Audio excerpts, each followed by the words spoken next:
Bantay sarado ng mga armadong pulis ang komunidad ng grupong inakusahang kulto sa Surigao del Norte. At binabawi na rin ng Environment Department ang kasunduang ipagamit sa grupo ang lupa kung nasaan ang kanilang sitio kapihan.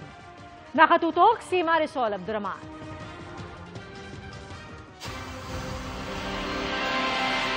Insulto talaga. Sorry for what insulto talaga, ma'am. We're living here in a peaceful life. Kwenisyon ng isang miyembro ng Socorro Bayanihan Services Incorporated o SBSI ang dami ng mga armadong pulis sa bukana ng Sitio Kapihan. Kahit pa i-check, walang makikita nilang kahit ano kasi wala po talaga kaming ginagawa, ma'am.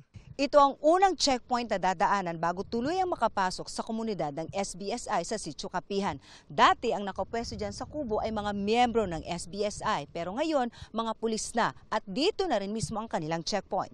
Nilipat po natin ng checkpoint from poblasyon to doon mismo sa Sitio Kapihan just to make sure na yung projection natin is yung PNP is we are protecting both sides. Okay lang po, walang problema kasi wala naman kaming tinatago. Habang sa loob ng sitio, normal naman daw ang sitwasyon. Isang araw matapos sumalang ang mga leader ng SBSI sa Senate hearing. Pero ikinalulungkot daw nila ang pagkakadetain ng kanilang mga leader, kabilang na si Senyor Aguila. Nalulungkot kami, dismayado, pero wala naman kaming magagawa. Yun ang ng Senado. Ang sa amin lang nagdarasal, sana malampasan naming problema na to.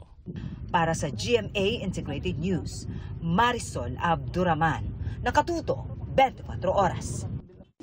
Mga kapuso, kasama nyo kami 24 oras. Mag-subscribe sa GMA Integrated News sa YouTube. Sa mga kapuso abroad, bisitahin ang GMA Pinoy TV at www.gmanews.tv.